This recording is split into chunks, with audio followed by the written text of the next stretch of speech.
Olá pessoal, boa noite, tudo bem? Iniciando aqui mais um episódio do nosso programa, o Pod Post. E hoje estamos recebendo aqui a Daniela Silves. Ela que é psicóloga especialista em pessoas superdotadas e vai contar pra gente também um pouquinho sobre viagem e sobre milhas. Daniela, boa noite, muito obrigado por ter vindo. Oi, Marcelo, eu que agradeço o convite. Primeiramente, muito obrigada. Estou muito feliz de estar aqui e confesso que estou bastante entusiasmada em poder compartilhar um pouco mais, tanto sobre a questão das viagens, das milhas e também falar um pouco de psicologia. E eu já deixo claro aqui que, para facilitar o entendimento, o meu trabalho como psicóloga e meu trabalho como influenciadora são duas coisas diferentes, porque na psicologia eu não posso trabalhar algumas coisas que eu trabalho como influenciadora. Então eu sempre deixo isso bem demarcado, que são dois trabalhos diferentes. Mas eu sou uma só. Isso então, por questão de um código de ética da profissão. Exatamente, por causa do código de ética. Então, aqui nesse momento eu falo como Daniela Silves, influenciadora e também como psicóloga, mas lá nos meus perfis do Instagram eu tenho essa separação. Então, quem tiver interesse em conhecer mais sobre o meu trabalho como psicóloga, danisilves.psicóloga, e quem tiver interesse em saber mais sobre tudo que a gente vai falar aqui como influenciadora, Dani Silves. Pegou, pessoal? Dani, mas vamos lá. Como é que surgiu na sua vida você perceber que podia trabalhar com a superdotação dentro da psicologia? Você é psicóloga desde sempre, empreendedora desde sempre, ou já foi CLT também? Já fui CLT. Já passei os perrengues de CLT, sei como é. E a minha história, na verdade, na psicologia, ela começa bem antes. Então, eu trabalhei na indústria, fábricas mesmo, há muitos anos. Meu primeiro curso foi no Senai. Então, eu fiz 4 anos de Senai. Fiz técnico em fabricação mecânica, depois eu fiz inspetor de qualidade, fiz mecânico de usinagem convencional e, com isso, eu entrei na indústria. Trabalhei numa primeira fabriquinha, tinha 50 e poucos funcionários, perrengue pra caramba, mas foi uma experiência, digamos, de sofrimento, porque nesse período foi muito difícil para mim, porque eu, de fato, não gostava, mas eu estava disposta a trabalhar para poder ter dinheiro, para poder fazer algo que eu queria depois. Necessidade, né? Não tem como você correr disso, né? Exatamente. Então, foi por necessidade. Então, eu comecei a me permitir e fui estudando mais. A minha primeira faculdade psicologia, é minha segunda. Minha primeira faculdade é em gestão da qualidade e eu consegui uma bolsa pelo ProUni, foi 100%. E aí eu consegui um outro trabalho através dessa faculdade. Comecei como estagiária, fui crescendo na empresa. Ainda não gostava. Eu não sabia se eu não gostava do CLT ou se eu não gostava do ramo em si. Que você trabalhava. Exato. Eu trabalhava com melhoria contínua e gestão da qualidade, esse meio assim. E ainda insatisfeita, me joguei novamente para o mercado. E a última empresa CLT que eu trabalhei foi na Johnson. Lá eu gostei mais, só que eu ainda não me sentia satisfeita. E então eu resolvi começar a trabalhar como autônoma. Só que nesse meio tempo eu já tinha começado a fazer psicologia. Fiz psicologia, comecei em 2020. Isso, 2020. E ela ficava de lado. Enquanto eu trabalhava, eu ia estudando a psicologia só à noite, mas eu não vivenciava nada sobre ela. Quando eu decidi sair do CLT, aí sim eu tive mais tempo para estudar, só que eu ainda não podia trabalhar com a psicologia. Então, 2 anos antes de me formar como psicóloga, eu comecei a trabalhar com marketing e aí eu me dediquei mais nas redes sociais. Foi aí que nasceu esse perfil Dani Silves. Então, eu literalmente pedi para sair da Johnson, eu saí de lá e iniciei como social media, e aí eu fui me dedicando mais aos meus conteúdos, eu ia aprendendo, ia aplicando, aprendendo e aplicando comigo mesmo. E algo muito interessante aconteceu, que isso me fez despertar e perceber que estava dando certo. Foi quando eu fui convidada pela própria Meta para fazer uma mentoria com eles. Então, eu fiz uma mentoria de mais ou menos um mês, com uma gerente da Meta e ela me acompanhava. Então, muitas coisas que eu sei hoje eu aprendi direto da fonte. Então, Entendi. quando eu tive essa oportunidade, eu percebi, caramba, tá dando certo. Porque eles estavam percebendo alguns influenciadores de destaque que tinham bons resultados e eu fui uma dessas. E eu, na época, até fiquei assim, por que eu? Eu pensava assim, por que eu? Porque trabalhei a minha vida inteira com algo que eu não gostava, agora eu trabalho com também, algo... né? Exatamente. E é como se fosse um reconhecimento, né? Então, a partir dali, eu comecei a me dedicar mais. E aí, eu vendia isso também. Então, eu trabalhava como social media, vendia estratégias de conteúdo para empresas, para influenciadores. E até que me formei no ano passado como psicóloga, aí eu abandonei tudo do marketing, porque literalmente foi uma oportunidade. Eu trabalhei como autônoma, foi uma oportunidade para que eu pudesse fazer algo que me fizesse sentir que valia a pena, porque CLT de fato não era para mim. Eu sou uma pessoa muito autogerenciável e quando a gente for falar da superdotação mais para frente, a gente vai entender como é que eu funciono. E eu sou autogerenciável e trabalhar para uma pessoa que me passava algumas ordens que não faziam sentido nenhum, para mim era muito sofrimento.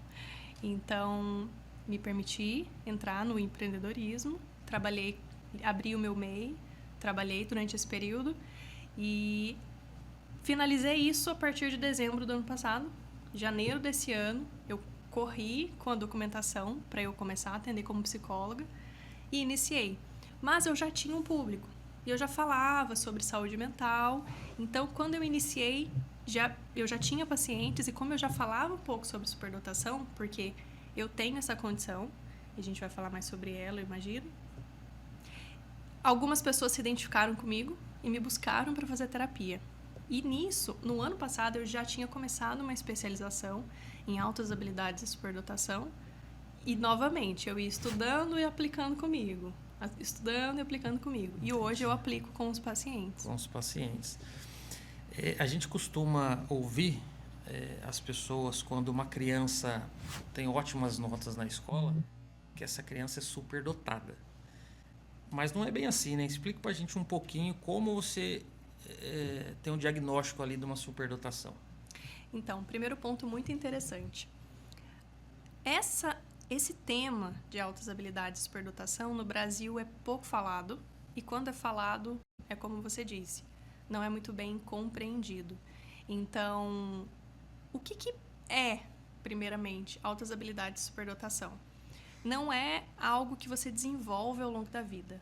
É uma condição do neurodesenvolvimento em que você nasce com ela. Então, são crianças... aquelas crianças que a gente diz, essa criança não está na idade certa, parece que ela é mais velha do que ela é. Exato. Só que, como é um cérebro mais desenvolvido, é um cérebro maior, um cérebro com mais conexões neurais, ele nasce, digamos, com mais conexões do que as outras condições normais, ele tem uma maior intensidade emocional. Então, da mesma forma que ele aprende muito rápido, que ele se conecta muito profundamente com tudo, ele vivencia todos os sentimentos com muita intensidade. Com muita intensidade. Então, imagina uma criança. Então, a criança... Se frustrar, ele se frustra intensamente. Não sabe lidar, exato. Então, esse é um dos grandes desafios. Hoje eu trabalho especialmente com adultos superdotados. E é um grande desafio, porque se eles não tiveram essa modulação no período certo, infância, adolescência, eles terão muitos prejuízos emocionais na vida adulta. Por exemplo, não conseguir lidar muito bem com frustração, a extrema racionalização. Então, já deve ter conhecido alguma pessoa que é extremamente inteligente e tudo ela explica com algum conhecimento, algum livro, ou então alguma opinião dela própria. Ela não se permite sentir, porque como naquele período da infância, da adolescência, ela não foi acolhida da forma certa, ela precisou ir se negando os próprios sentimentos, e com isso fez com que ela se distanciasse dela mesma. E ela se distanciando dela mesma, ela se mistura com o todo. Ou seja, eu não sei quem eu sou, eu faço o que os outros querem que eu faça. E um dos pontos mais importantes dentro da terapia com pessoas superdotadas é trabalhar essa autovalidação. Porque nós, naturalmente, dependemos da validação dos outros. Eu fiz algo, eu quero ser reconhecido. Você precisa dizer se está certo, se está sendo bom. E aquela pessoa que, assim, as pessoas costumam dizer que é autodidata, que não estuda, que não tem um caderno na escola, porque eu sou assim, Daniela. Sério? Eu não consigo estudar, não consigo. Eu levei 10 anos na faculdade, pra você ter uma ideia, porque eu não conseguia. Eu não consigo ficar sentado Para aprender de outra pessoa, do jeito de outra pessoa, no modelo de outra pessoa. Eu não tenho paciência, sabe? A pessoa tá falando ali, com 2 minutos eu já entendi. Né? Hoje, quando as pessoas falam assim, Marcelo, como é que você aprendeu a trabalhar com poste?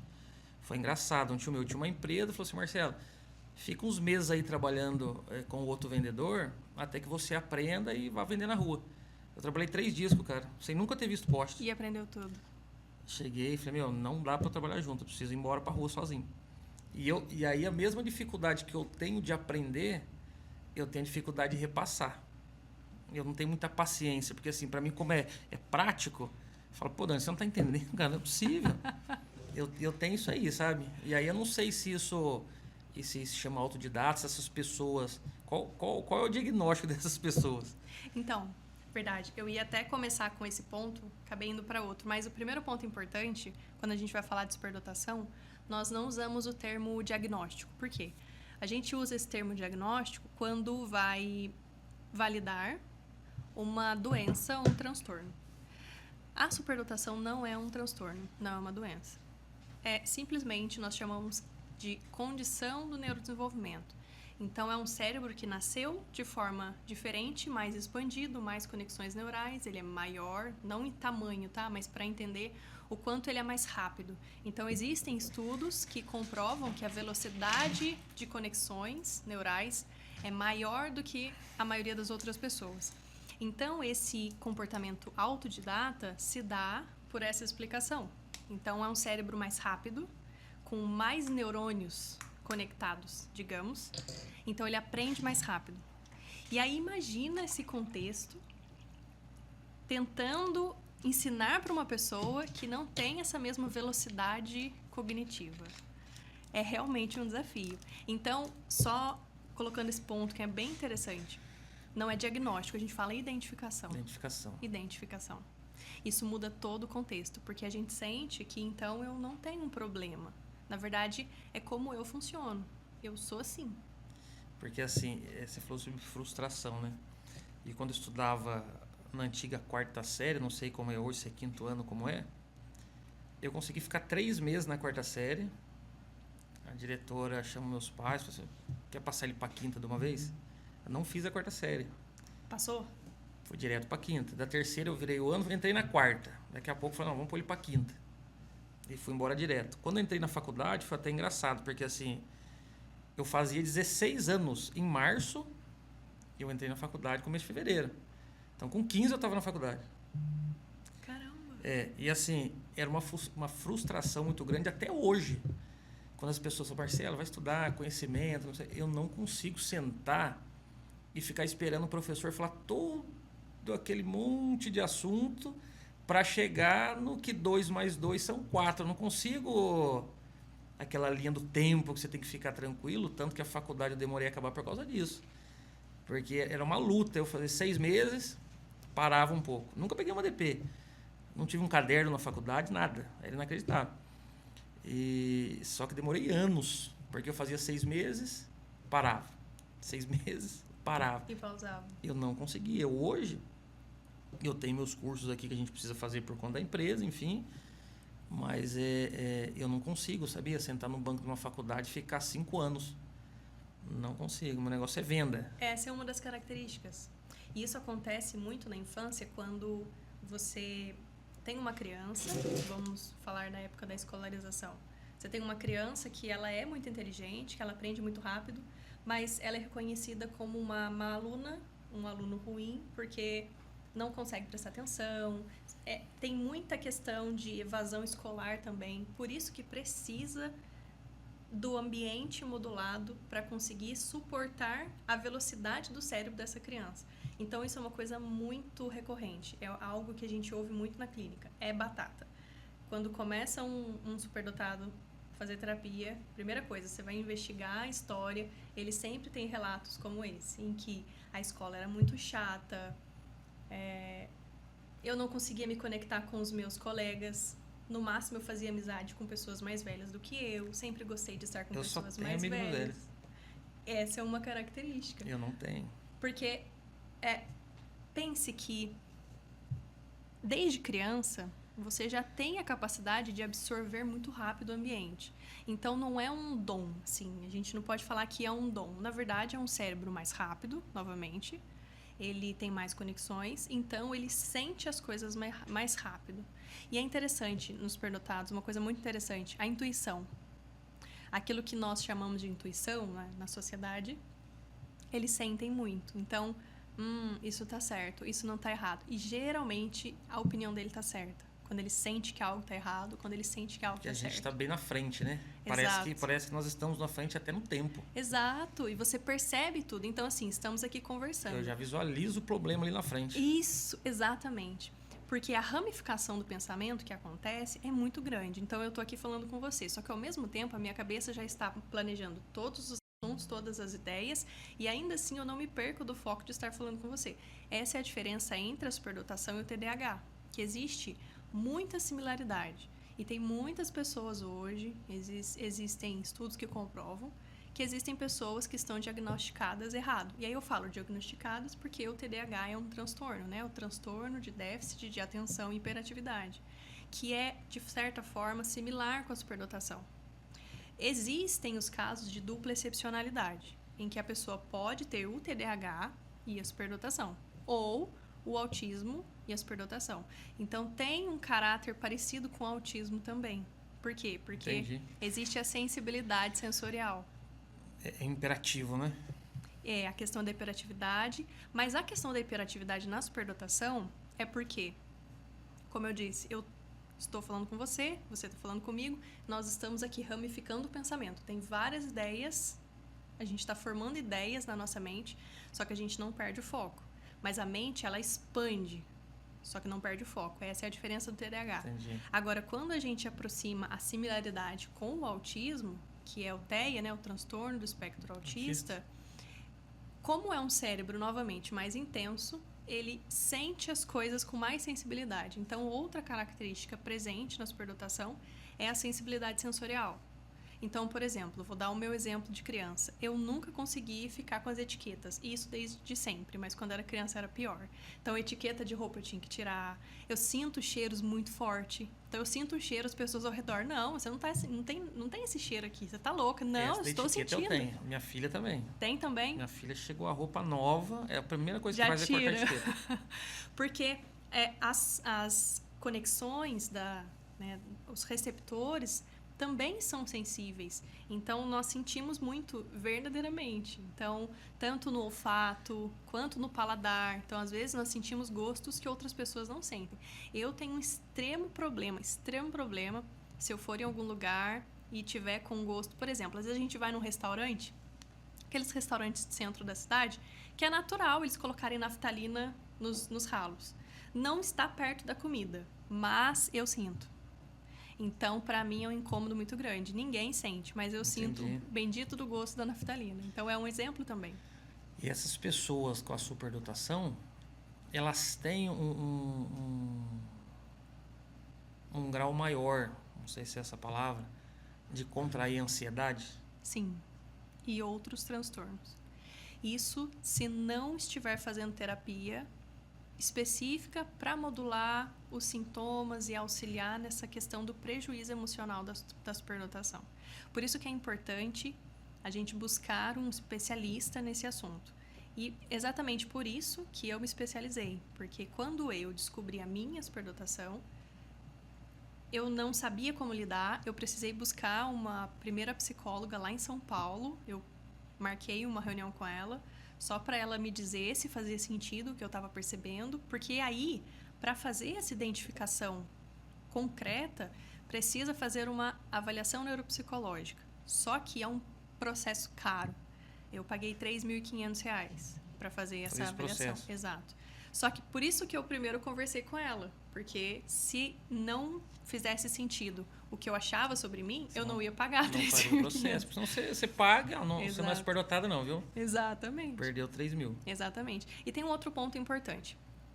Acredita-se que a superdotação ela é validada somente pelo QI. QI acima de 130 é superdotado. Na verdade, sim e não. O alto QI, sim, é uma validação de inteligência, mas existem superdotados que não têm esse QI tão elevado, também não pode ser abaixo da média. Ele tem que ser médio superior, em meio, né? Mas Quanto que é a média de um QI de uma pessoa superdotada?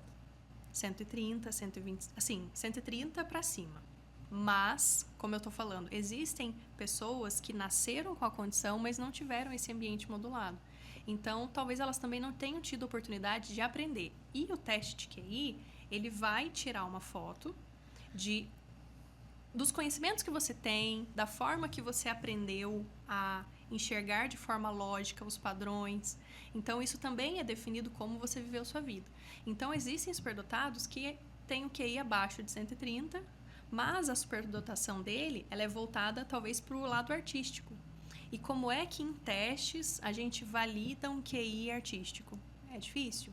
Então, essa avaliação neuropsicológica, que ela é feita com um neuropsicólogo, ela é um processo de 8 a 10 sessões em que o neuropsicólogo avalia a pessoa, aplica testes, avalia comportamento, aplica testes. E nessa avaliação do comportamento, no final, no resultado, vai aparecer se é a superdotação, né, a autossabilidade de superdotação, e no quê. Então, eu, por exemplo, o meu maior potencial é em criatividade e produtividade. Porque foram as experiências que eu tive, Você teve. foi o interesse que eu tive. Então, outro ponto muito importante. Nós conseguimos aprender qualquer coisa. O nosso cérebro aprende qualquer coisa. Mas a gente precisa querer. Se a gente não gostar, não vai. Então pode Não ser que vai. uma criança nasça superdotada, Sempre. mas se não se estimular, ela pode não atingir um O nível, potencial máximo. potencial máximo dela. Digamos, o potencial máximo. Então, respondendo novamente sua pergunta, pela falta dessa modulação, essa criança ela começa a entender que quem está errado é ela, que a forma de ser dela, de pensar à frente, de ter interesses diferentes das pessoas, né, da mesma idade, de ser taxada como estranha, porque a gente sabe que desde criança, se a gente é o nerd, a gente sofre bullying, né? Então, imagina, essa criança ela começa a se distanciar dela mesma e aí Graças a desenvolve Deus, antigamente transtornos. não tinha bullying, né? Eu sofri, agora, viu? né? Eu sofri. Os meus colegas que vão assistir esse podcast, eles vão lembrar, porque inclusive foram eles que fizeram muito bullying comigo. Tenho amizade com eles até hoje. Mas eu sofri muito bullying, exatamente no começo, principalmente, por causa disso. Incrivelmente, esses dias, a minha mãe me mostrou que a minha mãe guarda tudo de criança, né? E ela achou uma cartinha da professora que a minha mãe tinha observado isso na 6ª série. A minha mãe tinha observado que eu estava estranha e aí ela conversou comigo e eu disse que os meus colegas zoavam muito comigo. E aí a minha mãe escreveu uma cartinha para a professora, na época não tinha celular, não tinha isso, né? Era só escrito, né? Escrevia as cartinhas, mandava para a professora mandava. E a professora, minha mãe perguntou para a professora o que estava acontecendo e a professora respondeu. Então tem a cartinha lá em casa, onde a professora disse que para ela eu era a aluna mais inteligente da sala e por isso os colegas, ela observava que os colegas tinham ciúmes e aí eles faziam sempre brincadeiras nesse contexto e que ela ia me mudar de lugar. Não lembro, eu não lembro se resolveu. Eu sei que algo muito parecido com o que aconteceu com você, eu também não conseguia ficar tanto tempo na sala de aula. Então, o que eu fazia? Porque eu sempre fui aquela criança certinha, tanto pela minha criação na igreja, também, né, como era a forma naquela época, então eu era muito certinha. Então, se eu não queria ficar na sala, eu inventava uma desculpa e eu ia para a biblioteca. E eu nem gostava de ler, só que eu queria sair da sala. Você ainda ia na biblioteca, Eu eu já ia pro tinha banheiro. entendido. Eu ia pro banheiro. Eu não aguentava ficar dentro da sala, eu falava, meu Deus, professor, estou no banheiro. Ia pro banheiro. Isso acontece. E o pior, existem pessoas que, não conseguindo lidar com isso, procuram drogas. Então começam a se envolver em festas, em drogas, com pessoas. Então existem muitos casos de pessoas superdotadas que durante esse período da adolescência, até da infância, foram para um lado totalmente obscuro ruim. mesmo. Exatamente, para fugir daquela realidade.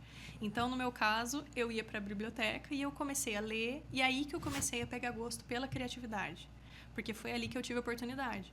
Na sala de aula, eu gostava de matemática, mas a professora não era legal. Então, eu não me apaixonei, não desenvolvi o meu lado matemático, mas a minha criatividade começou a nascer a partir dali. Então, eu comecei a amar português, eu escrevia histórias, eu sempre, desde criança, eu sonhava em escrever um livro por causa disso. E eu já prefiro matemática, você acredita? Você já foi para matemática. Então, Matemática, pode falar o que for aqui, enquanto você estiver na calculadora, eu já dei resultado. Eu não sei se é porque tem muita conta para pagar.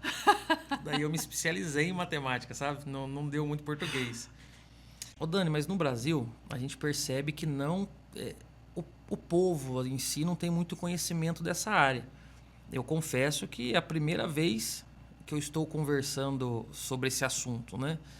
Você percebe que há uma crescente no país sobre o assunto, investimentos sobre o assunto... Porque, assim, o país devia investir nisso, né? Porque se você tem uma pessoa superdotada, você vai perder aquele talento?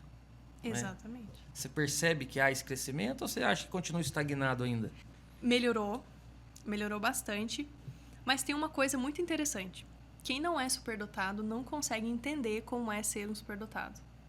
O que isso quer dizer?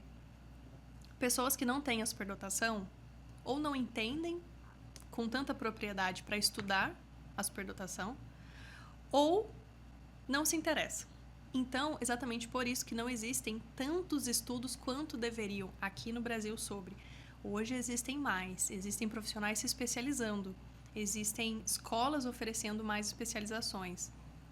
Hoje existem também psicólogos, psiquiatras que estão trabalhando como influenciadores para compartilhar mais o que é verdadeiramente a superdotação.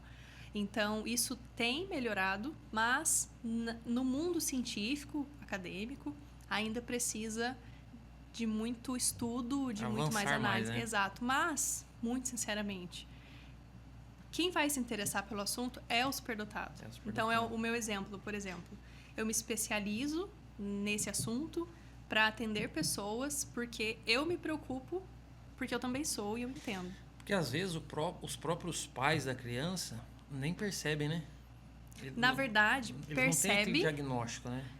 Percebe, mas principalmente na escola é visto como uma criança ruim. Então, como eu falei, é um cérebro mais intenso. Então, é uma criança que grita mais, que chora mais, que faz mais birra. E claro que todas as crianças fazem isso. A diferença da criança superdotada é que se ela chora é porque aquilo tem um sentido para ela. Não é simplesmente por birra, como a gente fala, mas aquilo tem um sentido. E uma das formas de lidar com essas crianças é através da comunicação. Só que muitos pais acham que, essa criança tem 4 anos, eu não vou conversar com ela, ela não vai entender. Ela vai entender. Então, quando você conversa com uma criança de 4 anos, obviamente, na linguagem lúdica, da forma que ela entende, e demonstra para ela que o sentido daquilo é outro, o cérebro dela acompanha. Então, ela começa a se sentir pertencente ao ambiente. Agora, quando ela é taxada como uma criança birrenta, problemática, e aí acontece a evasão escolar porque ela não se interessa por aquilo, a melhor coisa a se fazer, primeiro, iniciar um tratamento com especialistas e permitir que essa criança escolha o que ela quer fazer, nem que seja um hobby. Então, não gostou de violão, não gostou de cantar, não gostou de jogar bola, não gostou... gostou de piano. Ok. Deixa, porque se ela gostar, ela vai ser a melhor. A melhor no piano. Exato. E aí, onde a gente vê exemplos na internet, por exemplo, de crianças que, com 2 anos de idade, já sabem falar o nome de todas as bandeiras. Mas isso foi porque ela teve essa oportunidade. Então, alguém deu o primeiro jogo, alguém ensinou as primeiras palavras, senão ela não teria aprendido. Crianças prodígio que tocam lindamente, cantam lindamente. Alguém deu essa oportunidade. Então, principalmente, é sim né, um contexto. Então, conviver com uma criança superdotada é um contexto desafiador. Mas, se você conseguir enxergar o seu filho como, digamos, algo muito bonito, você consegue investir e colocar valor nisso. Então, você vai permitir que essa criança seja quem ela é e, digamos, quem ela nasceu para ser.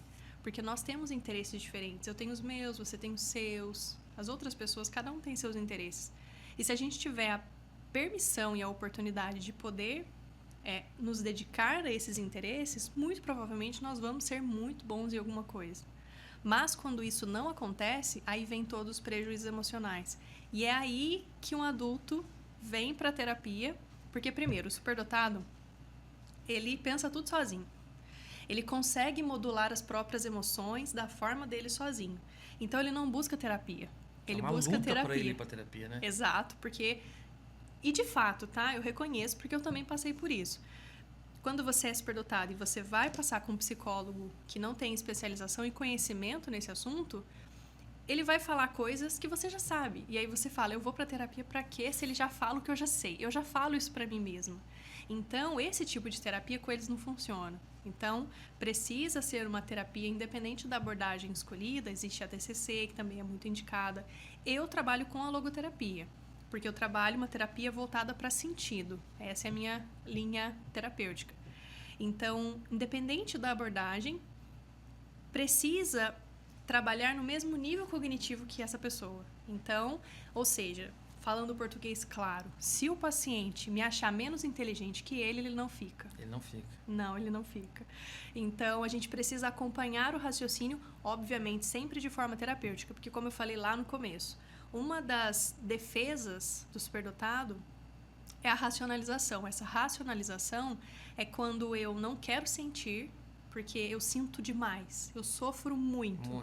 O superdotado, ele não fica triste, ele tem crise existencial, ele não fica feliz, ele tem momentos de picos de alegria. Então, diferente de transtornos, tá? Porque isso aí pode parecer com a bipolaridade também, mas diferente de transtornos. Agora, falando especialmente de como ele funciona, como ele reage às emoções. Então, para fugir disso, ele racionaliza. Então, ao invés de sentir tristeza, eu vou explicá-la. Então, eles fazem muito isso também dentro da terapia. Eles fogem bastante dos próprios sentimentos. E o desafio é fazer com que eles se encontrem com eles mesmos. É um desafio, mas após um período necessário dentro do processo psicoterapêutico, a gente vê muitos benefícios mesmo. Então, eu tenho casos que eu acompanho que em poucas sessões, porque eles aprendem rápido, né? Em poucas sessões, aqueles que não conseguiam nem dizer quais sentimentos estavam sentindo, depois já sabem identificar os próprios sentimentos, já sabem o que fazer com isso, já sabem como modular, já começa a sentir mais paz, porque esse sentimento de paz na vida de um superdotado, sem terapia e sem um ambiente modulado, é inexistente. O sentimento de paz é inexistente, porque eles se cobram muito, eles se cobram extremamente. Tem que ser produtivo o tempo todo, tem que dar resultado o tempo todo. Parece que se eu errar, eu sou a pior pessoa do mundo. Então, é uma autocobrança muito grande. E dentro desse processo psicoterapêutico, a gente consegue desenvolver essa habilidade de se permitir sentir paz também.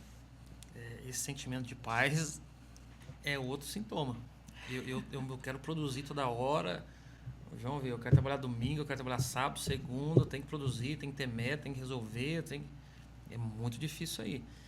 Na questão que você falou da criança, né? Quando você dá oportunidade, quando você estimula, desde que você faça a linguagem que ela entenda, eu tenho isso com a minha filha. A minha filha, desde quando nasceu, a gente lê livro para ela. Ela não está entendendo nada. Nós estávamos lá. Hoje ela tem 6 anos, ela leu mais de 100 livros. Olha só. E não é livro de figurinha, não. Agora, por exemplo, é Crônicas de Nárnia, quase 1000 páginas. E eu imagino que ela já tem uma boa comunicação também. Ótima comunicação. Ela parece uma moça já de 18 anos. E assim, o hobby dela é ler livro. Não assiste televisão, não joga jogo. Porque ela quer. Não mexe no celular. O negócio dela é ler livro. Ela acorda, vai tomar um café da manhã, é até engraçado. Ela segura o livro assim na mesa, vai lendo e tomando o café dela. E isso é muito bom por você conseguir valorizar isso. Porque existem muitos pais que, às vezes, têm um filho desse. E lembra daquele filme da Matilda? Lembro. Então, os pais vão contra. Você é criança, você precisa fazer Você outra tem que brincar. coisa. Você tem que brincar. Mas aquilo pra ela é brincar. É, brincar. Aquilo pra ela é brincar. Então, esse respeito pela criança é muito importante. Independente se é superdotação ou não, para todas as crianças é importante esse respeito. Mas falando desse cérebro mais inteligente, seja no TDAH, que a gente também tem esse quê de inteligência, ou seja na superdotação, que é mais ainda, né, exacerbado, se ela sentir que os pais aprovam, o resto do mundo, quando é criança, pode fazer bullying, pode... Vai ter um peso? Vai, mas não de fazer com que ela sinta vontade de morrer. E existem muitos casos de crianças, principalmente superdotadas, que com 8, 9 anos de idade planejam o suicídio. Exatamente. Existem casos. E aí você enxerga isso através da falta do ambiente que ela tem, onde ela não consegue ser diferente daquilo, mas ela tenta. Ela tenta ser igual a todo mundo, mas ainda assim ela não agrada. Então, outra característica é que são crianças, adultos, mas sozinhos. Primeiro, eles se dão bem sozinhos, gostam da própria presença, mas eles têm dificuldade de se conectar com outras pessoas, não por um problema social vindo do cognitivo, né, que seria o caso do autismo. Não, é porque as pessoas não o entendem. E aí, para a gente conseguir lidar com as pessoas ao nosso redor, fazer amizade, temos essa necessidade de agradar as pessoas, e isso vem de outra característica, que é a empatia. Então, se um ser tem tudo isso, mas não tem empatia, não é superdotado. Porque a empatia no superdotado é algo muito, muito, muito aparente, visível. Então, a partir disso, a gente começa a se modular os ambientes e outra coisa se desenvolve. Talvez você observe isso em você, quem está assistindo pode ser que observe isso também. Nós acabamos criando uma comunicação muito prolixa. Por quê? Porque a nossa mente é rápida. Então a gente explica, pá, tá explicado. A outra pessoa não entendeu. Aí eu preciso fazer um rodeio na comunicação para poder explicar para a pessoa me entender. Então eu acabo me tornando uma pessoa prolixa. Entendi. E na terapia a gente também trata isso. Porque a pessoa aprende a dar uma explicação extremamente complexa de horas para algo simples. Porque sempre foi assim, ela não consegue fazer com que os outros a entendam facilmente. E isso causa alguns problemas sociais. Então, chega um momento, na realidade, que o superdotado ele precisa entender que não é o mundo que vai se conectar a ele. E ele precisa se conectar ao mundo. Na verdade, ele precisa desenvolver o próprio mundo. Essa é uma questão muito complicada, porque o que eles mais fazem ao longo da vida toda é tentar se encaixar no mundo. Então, eu tenho pacientes que sempre trazem a queixa de que eles dizem assim: as pessoas normais são mais felizes, porque eles são a maioria. Então, ser como eles talvez seja melhor. Eu não gosto de ser como eu sou. E aqui a gente vê que ele está reforçando esse comportamento de se encaixar no mundo. Só que ele precisa trabalhar essa autovalidação. Então, o foco da terapia sempre vai ser essa autovalidação. Não importa o que o outro é, não importa como o mundo é, eu tenho o meu próprio. E a partir do meu próprio, eu me conecto com o mundo. E a gente vê os exemplos de pessoas que conseguiram criar esse universo com elas mesmas, são pessoas de sucesso. Então, a gente vê esses grandes caras de sucesso, eles se permitiram se desconectar da opinião alheia, se desconectar do resto, e são grandes empreendedores. Grandes empreendedores. Dificilmente eles ficam no CLT. Dificilmente. Não, ele não suporta. Não. É o que você falou. Você tá ali, você tá vendo que tá errado, você tá vendo que tá quadrado e você precisa respeitar, porque você tem a hierarquia da empresa, o seu chefe, o diretor, enfim. Mas é muito difícil, né, para você lidar com isso, né? Você vê que tá errado, você vê que vai dar errado, porque é como você falou da intuição, a gente já enxerga lá na frente. Exato. E geralmente a gente acerta. Então, e aí você vê que dá errado, isso é um negócio muito difícil, né? Eu vi o Luciano Hang da Havan falando isso aí. Que ele era uma pessoa lá na escola que ele não conseguia prestar atenção de jeito nenhum na escola, não conseguia fazer e tal. E a potência que o cara virou hoje. Um dos mais ricos virou bilionário. Exatamente. Uma pessoa que não conseguia escutar o professor. Exatamente. Né? Ô Dani, mas assim, eu percebi que você compartilha também fotos de viagens, né? Uhum. Da onde que surgiu essa paixão? Então, eu vou explicar de forma terapêutica, porque eu acho que a gente até conecta com o que a gente estava falando antes. O superdotado, ele tem a capacidade de se conectar com o ambiente. Então, muitos relatos que eu ouço na clínica, eu sinto, talvez vocês sintam também.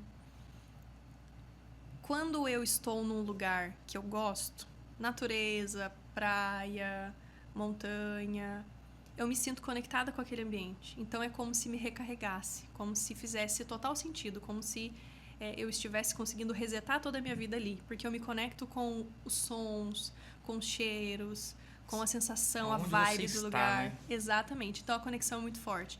Por isso que eu gosto de viajar, porque aí eu posso ir para lugares que eu me conecto com algo que não vai interferir em nada ruim na minha vida. Não vai fazer eu mudar quem eu sou, não vai me fazer mal. Eu simplesmente sento, olho para o mar ou sinto, né, o cheiro do ambiente, as folhas, e eu me conecto com aquilo. Então, a minha paixão por viagem começa disso.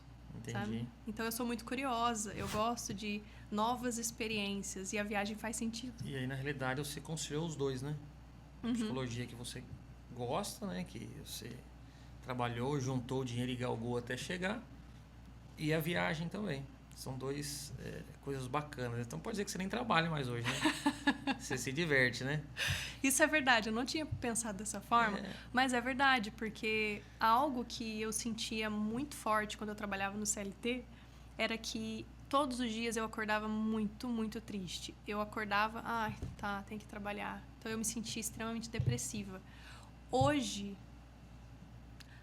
é como se eu acordasse e legal, tem paciente tal, já analiso a agenda. Só que assim, como empreendedores, né, como autônomos, a gente sabe que a vida fica muito mais difícil. Você trabalhar como empreendedor é muito mais difícil.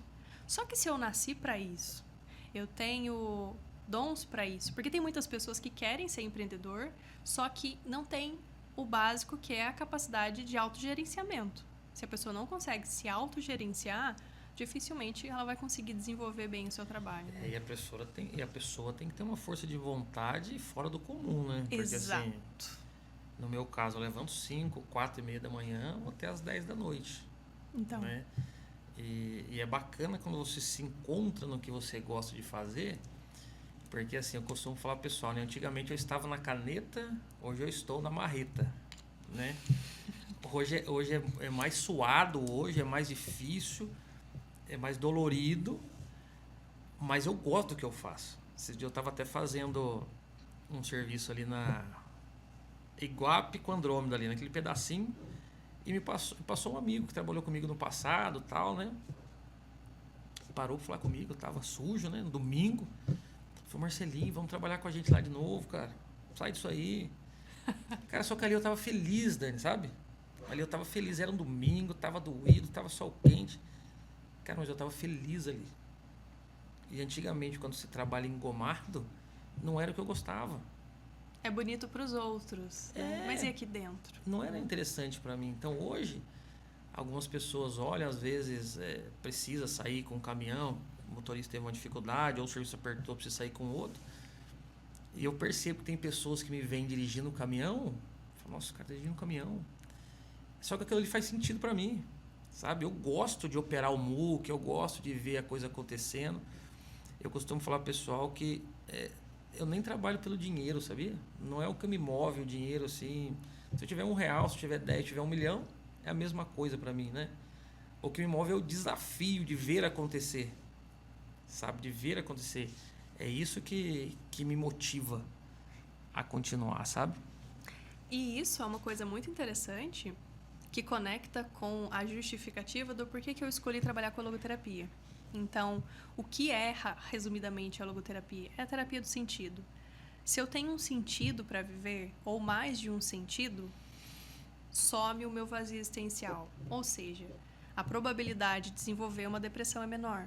Então, quando eu faço algo que faz sentido para mim, isso move a minha vida.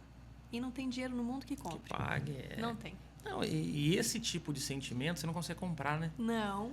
Você se preencher, vamos dizer assim, não vem do dinheiro.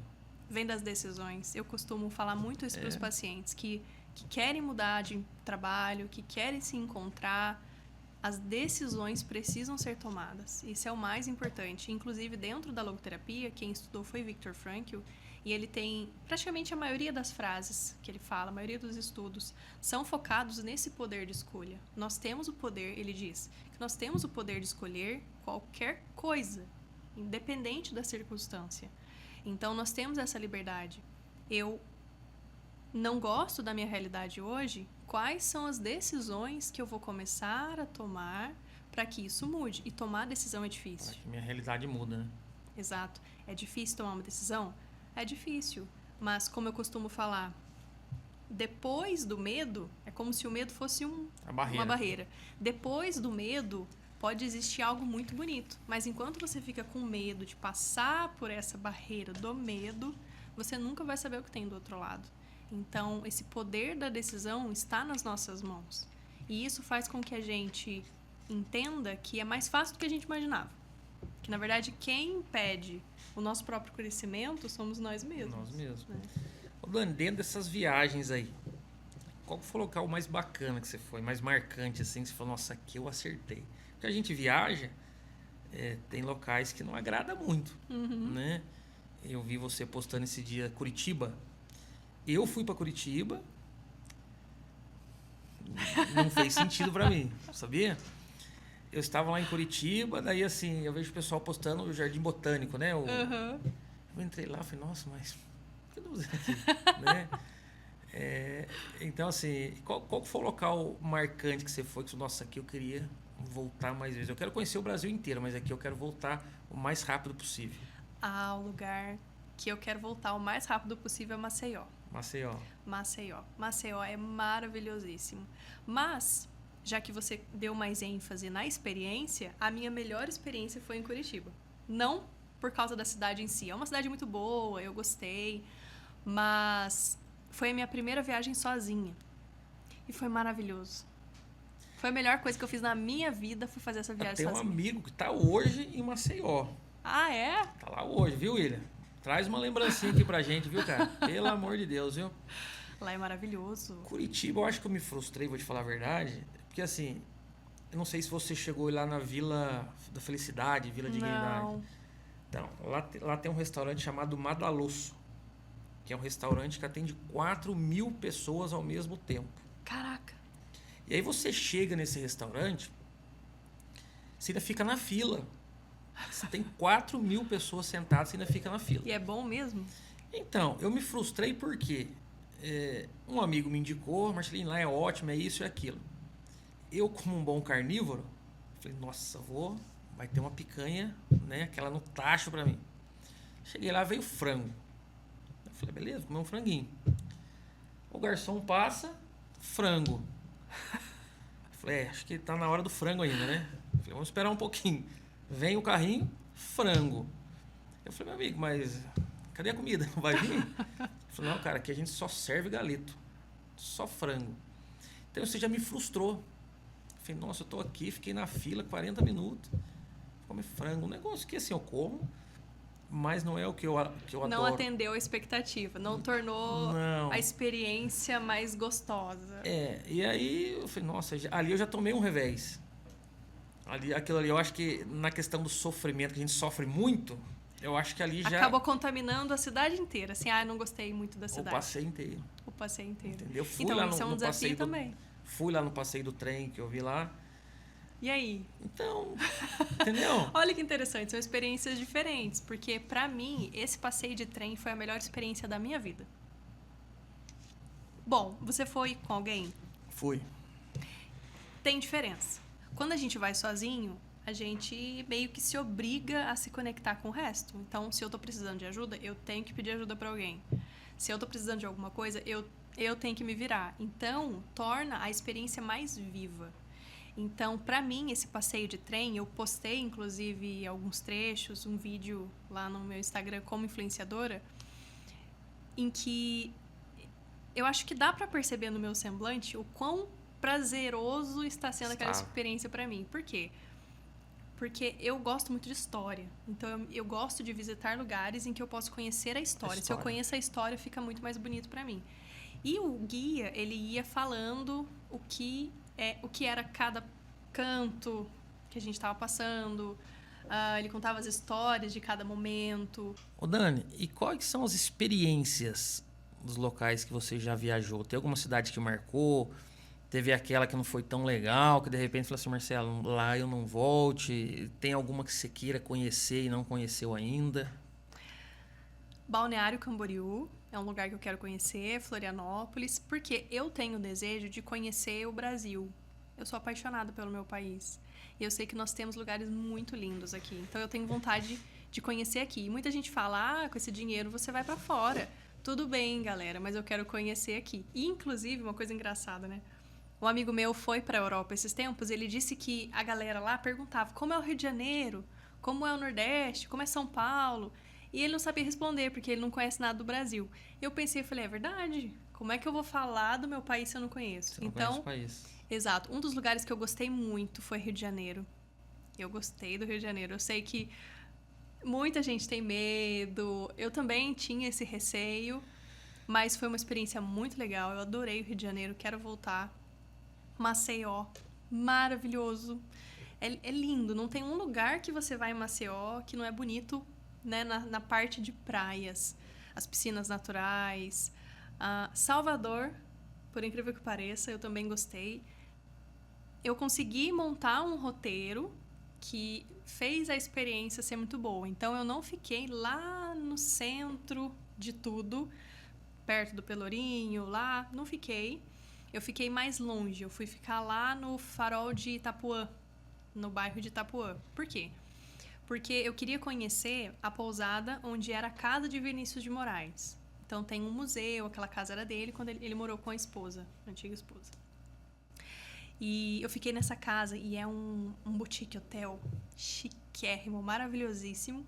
Mas como é Salvador, lá as coisas não são tão caras quanto o nosso litoral norte aqui de São Paulo, a diária foi 300 e alguma coisa. E era um lugar lindíssimo. Então, como era longe daquilo lá, não tinham tantos turistas e até pessoas locais, a praia era tranquila, ali o farol de Itapuã. E lembrar da música, lembra aquela música? Passar uma tarde em Itapuã, ouvindo o mar de Itapuã, de Vinícius de Moraes. Então, vivenciar aquela experiência foi muito gostosa. Então, o meu foco em Salvador foi ficar na pousada. Na pousada. Fui conhecer, sim, Pelourinho, centro. Confesso que senti medo, mas eu consegui fugir de todos os golpes. Não caí em nenhum golpe. Que tem, a gente sabe que tem. Então, eu já fui com umas estratégias. O desafio lá é esse, né? Exato. Você fugir do golpe.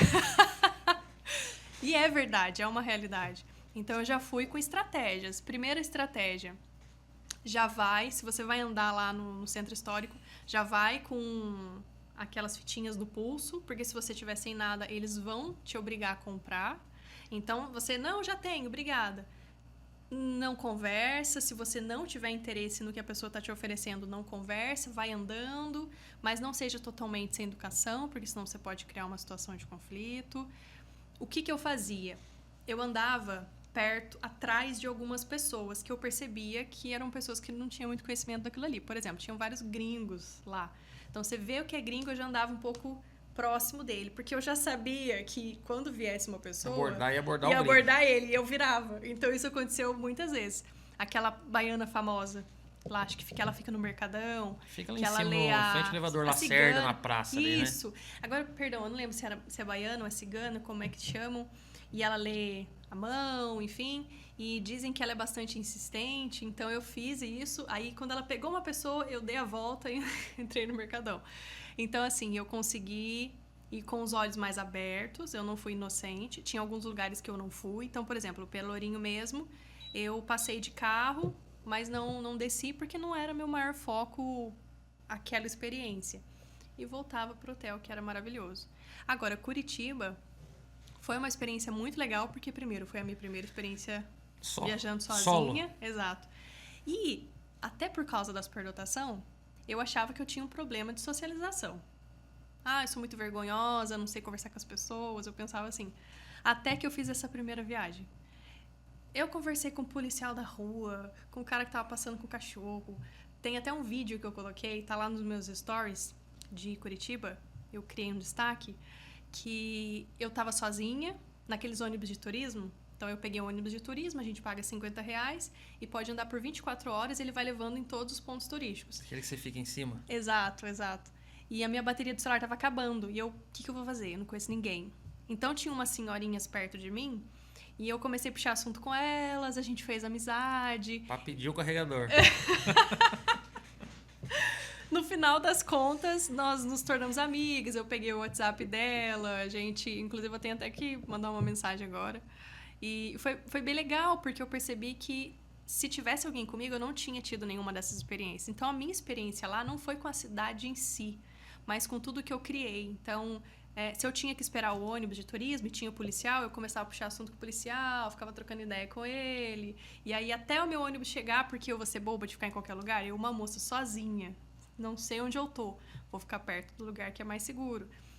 Andando sempre com a mochila virada para frente. Então, eu fui tomando esses cuidados, mas foi a melhor experiência. E nessas viagens, qual foi a melhor comida que você comeu e aquela que você fala, nunca mais quero comer? Olha, a melhor comida eu já lembro de cara. Foi o barreado em Morretes. Já comi muitas coisas gostosas. Comi coisas gostosas no Rio de Janeiro, comi coisas gostosas em Maceió. Exato. Mas o barreado de Morretes foi maravilhoso, porque eu gosto de temperos, bastante temperos. Eu gosto de comida temperada. Tanto que eu gostei muito das comidas de Maceió. Porque no café da manhã tinha carne moída com bastante coloral, sabe? Páprica, era uma delícia. Agora, o barreado, ele é uma carne cozida, acho que por muitas horas, não vou chutar, mas eu sei que são muitas horas. E eles colocam muitos temperos.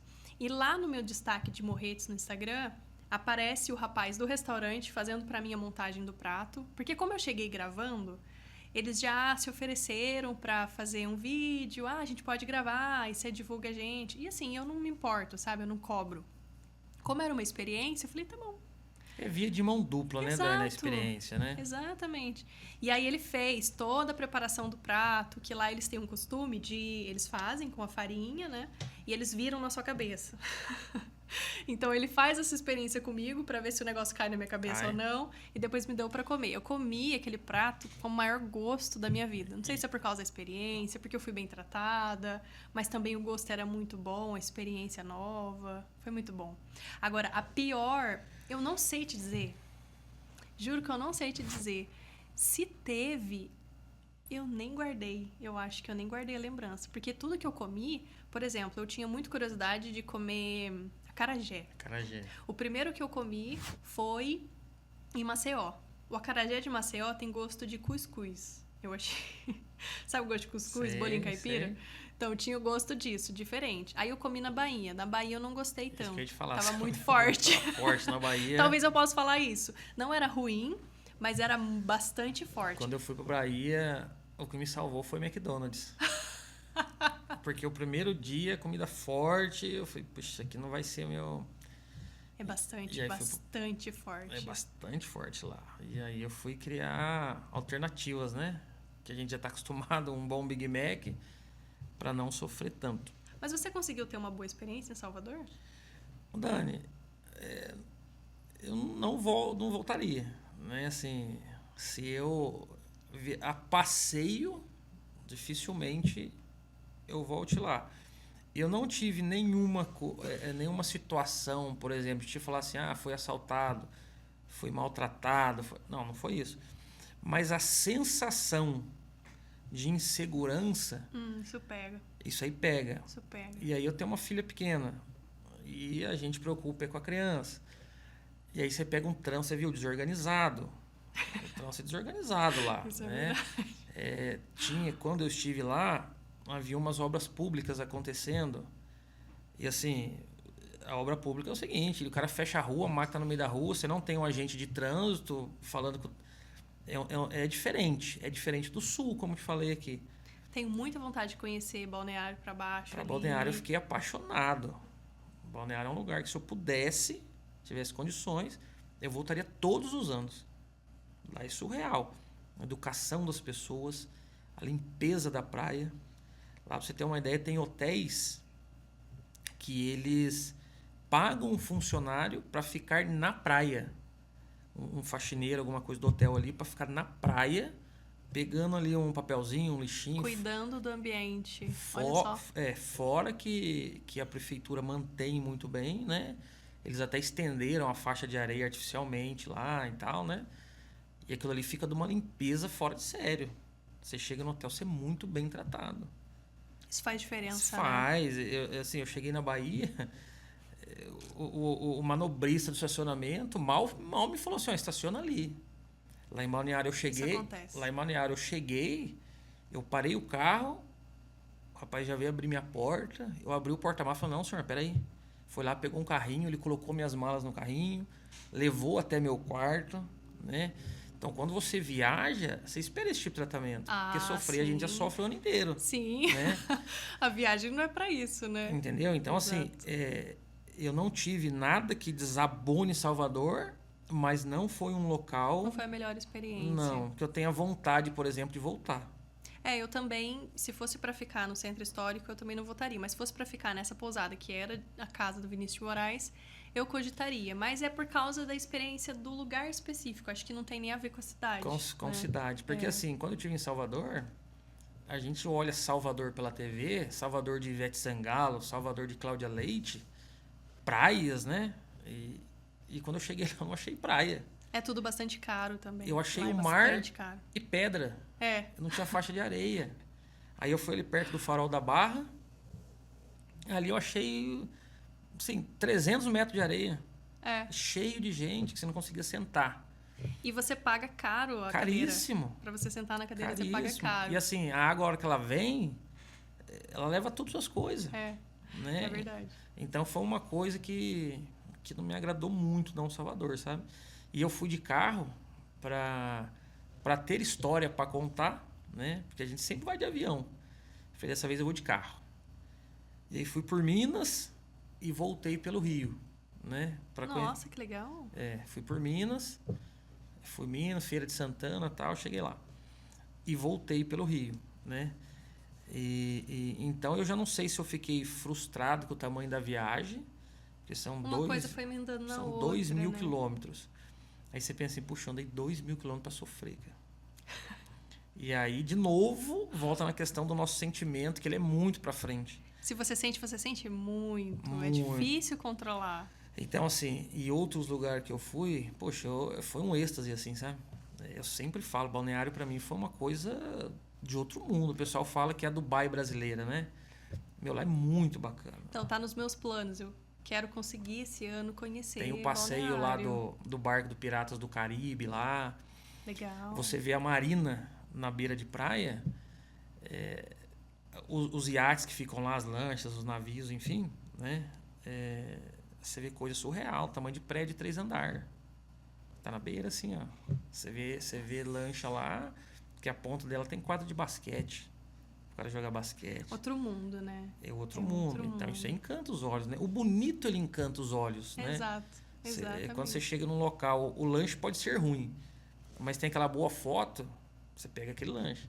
Você pode até não comer mais depois, mas você vai o que é mais bonito. O bonito chama atenção, né? Sim. E Balneário é muito bonito. Os prédios lá que o Luciano Hang faz lá, ele, os sócios dele, são prédios, sim, surreais também. Porque você não vê em outro local do país. Exato. Mas olha, incrivelmente, eu já ouvi gente falar que não gostou de Balneário. Mas aí como que a gente explica isso? O Brasil é muito diverso. Nós temos pessoas de todos os tipos. E tem gente que adora Salvador. Exato, é isso que eu ia falar. Então tem pessoas que, por exemplo, vão assistir e podem se sentir ofendidas. Ah, mas eu gostei. Não, a maior questão é que somos pessoas diferentes, gostamos de coisas diferentes e tá tudo bem. Eu também. Eu não me agradei com a cultura da Bahia, mas isso porque é sobre mim, não é sobre o lugar. Não é é sobre a gente, né? É sobre a gente. Porque hoje é assim, hoje quando você fala assim, eu sou corintiano. O cara fala assim, então você não gosta do Palmeiras? Não, eu só sou corintiano, só isso. Exatamente. Né? Ou eu sou só palmeirense, não é porque eu sou palmeirense que eu não gosto do Corinthians, né? Exato. É a mesma questão, nós estamos falando aqui sobre preferências, né? Exatamente. Então, preferência, eu prefiro o Sul. Tem pessoas que preferem o Norte, pessoas que preferem o Nordeste. Ou prefere aqui. Falando do nosso litoral norte, por exemplo, Ilhabela, caríssimo, mas é um lugar que eu amo. É lindo. Nossa, eu amo Ilhabela. E você que mexe bastante com milha, por que dá uma diferença tão grande? Porque assim, a gente vai para Fortaleza, né?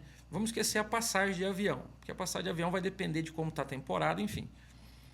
Mas você ali com, 100 mil milhas em Fortaleza ali, você fica com a sua família num resort, né? E aí quando você procura ali, eu quero ficar ali no Nacional Win aqui em Ubatuba, na Toninhas, é as mesmas 100 mil milhas. Exatamente. Mas isso é por causa do valor do lugar mesmo. Do lugar, né? Aqui, o nosso litoral norte, ele é muito procurado. Então, por exemplo, é que pra nós aqui em São José dos Campos, é muito perto. Então, a gente meio que não valoriza muito, porque a gente tá a vida inteira, desde criança, indo pra Caraguá. O santo de casa não faz milagre, né? Exatamente. Mas as pessoas lá de São Paulo, e vai subindo São Paulo, por exemplo, a praia deles ou é Guarujá, Santos, São Vicente, que infelizmente hoje estão muito ruim, exato. E aí, se eles querem pegar uma praia boa, eles vêm pra cá. Então, pensando nisso, aqui é um lugar muito valorizado e superfaturado. Então, Ilhabela, por exemplo, eu parei para comer uma vez na Praia do Centro, acho que eu não lembro o nome exatamente, mas é uma praia do centro que fica no lado sul, um quiosque ali na beira da praia. Eu paguei R$170 um prato ruim.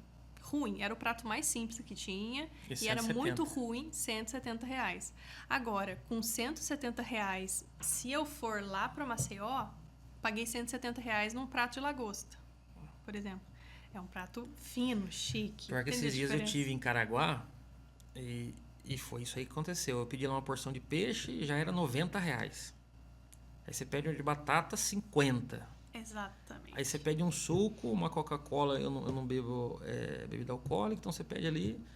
Eu sei que você faz uma pequena refeição ali, você e sua família, já foi R$300. Exatamente. Mas sabe que tem um lugar que eu descobri, lá em Ilhabela, sabe a prainha do Saco da Capela? Sei. Aquela prainha antes do centro histórico, onde ficam os barquinhos. Então, aquela praia ali tem um quiosquezinho que eles são bem organizadinhos, bem limpinhos. E eu acho, quando eu fui no ano passado, a consumação mínima era, acho que, R$100. E uma porçãozinha de frango, era bem gostosinha, era 40. Então, pensa que é bem barato. E aí você vai acumulando 2 pessoas ou mais pessoas, vale a pena. Então, fica essa dica. Eu gostei. Bem gostoso o lugar e eu não achei caro. Custo-benefício no Saco bom. Da Capela, exatamente. Naquela prainha, sabe quando a gente tá passando, indo pro centro histórico, aí tem vários barcos, e ali não é uma praia suja. Então esses barcos, eles ficam por causa do Beach Club que fica pra lá, né? Como é o nome mesmo? A marina que tem ali? Eu não vou lembrar, eu sei qual é, mas não vou lembrar. Cia Clube. Agora, por outro lado, você tem um hotel ali em Ilhabela também, que é o... Eu esqueci o nome dele, DPNY, não vou lembrar o nome dele agora. Nossa, esse aí eu tenho sonho, hein? Então, só que lá você tem que juntar muita milha, viu, Dani? Tem que juntar, porque assim... Eu acho que nem compensa ir com milha, porque é tão caro. Eu tinha um sonho também, mas daí quando eu entrei no site, meu sonho virou pesadelo. Eu falei, não... em média de 1.200 a diária. A diária. Né? Mas é lindíssimo. Você passa lá e só carrão parado no estacionamento. Não, só BMW, só Porsche. Exatamente. É desse jeito lá. Ô Dani, qual foi o maior mico que você já pagou assim na internet? Tem algum? Nossa, cara, o maior mico que eu já paguei na internet... Então, eu não consigo me lembrar de bate pronto, porque eu tomo muito cuidado com isso. Lembra que a gente analisa tudo, né? Então, eu sempre analiso, isso vai dar certo, isso não vai dar certo, isso não vai dar certo. Então, eu não lembro de um mico que eu tenho pagado, mas eu lembro de uma época que eu não era influenciadora, se isso valer. Na Vale. época que eu sofria bullying na escola, mas eu já estava acostumada. Sabe quando você sofre bullying, você entra na brincadeira da galera? Então, terceiro ano, a pessoal tirou uma foto bem feia de mim, fizeram uma montagem escrito The Walking Dani e postaram no Facebook, mandava pra todo mundo. Na realidade, acho que era Orkut, não era? Já era Facebook. Já era Tinha Facebook? Orkut, mas a gente já tava começando a usar o Facebook. Aí passaram pra todo mundo, aí eu denunciava, eles criavam um fake pra postar a foto de novo. Eu denunciava, eles criavam um fake específico pra postar minha foto de novo. Traduzindo, então, você era a alegria da galera, né? Se eu te contar cada coisa que eu já passei na escola, você não acredita. Mas esse foi um mico, então, que eu me lembro. Dani, e assim, você tem alguma mensagem final para alguém que te acompanha nas redes sociais ou para quem quer começar o empreendedorismo, até um psicólogo, porque assim, tem pessoas que fazem psicologia para trabalhar numa empresa, para trabalhar na prefeitura, enfim, né? Para continuar sendo CLT. E tem pessoas que não, que querem o seu consultório, o seu, né, para atender. Você tem alguma mensagem para esse pessoal aí? O que eles podem fazer para enganjar? A primeira coisa é não deixe o medo definir as suas escolhas. A primeira coisa, como a gente falou um pouco anteriormente, sempre vai existir algo depois do medo. Pode ser algo bom, pode não ser algo tão bom, mas se eu não me permitir passar por isso, eu não vou saber o que tem depois. E se não for algo tão bom assim, eu sei que eu tenho a capacidade e tenho também a oportunidade de fazer aquilo que não era tão bom se tornar algo bom. Por quê? Porque eu tenho o poder da minha escolha. Então, com o poder da minha escolha, eu posso escolher que tipo de vida eu quero, né, levar, quais rumos eu quero tomar. Então, o maior desafio é o primeiro.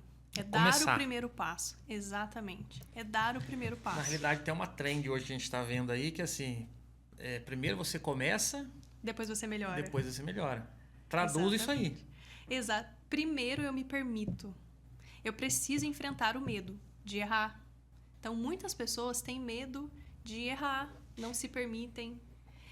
A gente precisa começar de algum lugar. Ninguém começa de cima. Uma árvore não nasce grande. Precisa passar pelo processo. Plantar semente. Plantar a semente. Tem todo o estresse do processo da semente. Enfim, tudo nessa vida tem um começo. Né? A física, a biologia, começo, a ciência meio e fim, prova né? isso pra gente. Exatamente. Então, eu preciso começar. E aí, depois de me permitir começar, eu vou descobrindo o que eu preciso fazer para melhorar. Entendi. Então, é como se primeiro eu crio o projeto 1.0. Eu não vou me preocupar com o projeto 2.0. E esse é um grande erro da maioria das pessoas. Elas querem começar da melhor forma, com o melhor equipamento, com a melhor estrutura, já quer começar 2.0. Não, eu começo com 1.0 e depois eu melhoro. Aí eu crio o meu projeto 2.0 de vida. Ô Dani, e as pessoas que querem te encontrar, seguir seu trabalho, onde elas te acham? Principalmente no Instagram. Meu profissional é o @daniciures.psicóloga. E aí lá no link da bio você é redirecionado para o meu WhatsApp e vai conversar comigo de forma mais personalizada. Agora, conteúdos de viagem, treino, também falo de academia. Hoje eu estou reestruturando o meu contexto de conteúdo, toda a minha estratégia, então vocês vão ver algumas coisas novas lá. É o Instagram @daniciures, vou soletrar, SILRES, porque muitas pessoas não conseguem pegar. Depois o João vai colocar no vídeo o seu arroba lá. Perfeito. O YouTube é Daniciures e mais um S no final. Então, Daniciures. O YouTube, ele tá um pouquinho parado, mas a partir dessa semana eu vou voltar a postar conteúdos sobre psicologia. Então, conteúdos mais completos, falando um pouco mais desses assuntos no YouTube. Dani, então muito obrigado por você ter vindo. Foi uma conversa muito bacana, um assunto da superdotação. É vamos dizer assim, um tabu ainda hoje, as pessoas não conhecem. Tá? Então as portas aqui estão abertas e vão marcar o próximo. Porque não deu nem para falar das milhas hoje ainda. Tem tanto assunto para falar de milhas, de viagem, de dica de viagem, pagar passagem aérea mais barato, porque não só com milhas, né? Também podemos trazer assuntos sobre como pagar passagem aérea mais barata. Show de bola. Então, muito obrigado, viu, Dani? Eu que agradeço, Marcelo. Muito obrigada, Marcelo. João. Tá, corta. Muito obrigada, Marcelo. Muito obrigada, João. Foi um prazer enorme estar aqui com vocês. Era meu sonho. Eu sempre tive o sonho de participar de algum podcast. E foi um prazer enorme. Tá realizado. Foi um prazer enorme. Foi um momento muito gostoso. Eu achei que eu ia ficar nervosa, mas não. Foi um momento muito gostoso. E, novamente, deixo essa última mensagem registrada. Não tenha medo. Só comece, né? Principalmente falando sobre empreendedorismo. Só começa. Depois, o destino, Deus, o que for que você acredite, vai se encarregar do resto. Beleza, obrigado. Pessoal, então boa noite. Estamos encerrando mais um programa. Não se esqueça, se inscreva no nosso canal, ative o sininho para não perder nenhuma novidade. Principalmente esse programa sobre superdotação que está bem legal. Tá joia? Até mais.